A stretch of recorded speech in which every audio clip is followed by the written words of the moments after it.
Today's block of the day is going to be a combination block, actually. We're going to be doing a continuous femoral nerve block catheter for an ACL reconstruction, which has always been our standard of care here at the Andrews Institute. But we're going to mix it up in the sense that we're going to place the catheter dry. We're not going to dose the catheter.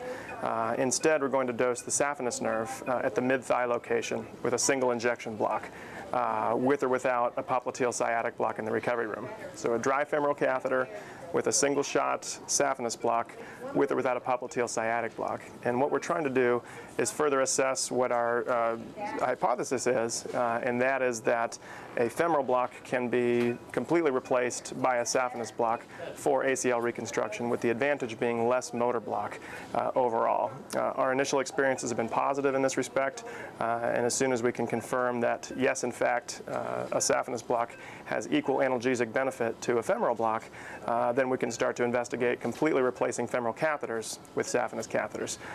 In the meantime, should we confirm yes or no that the saphenous block is in fact replacing the femoral in this case, the femoral catheter will still be infused on a continuous basis after this young patient goes home and allows for several days of additional analgesia. So we'll go ahead and get started with the femoral catheter first.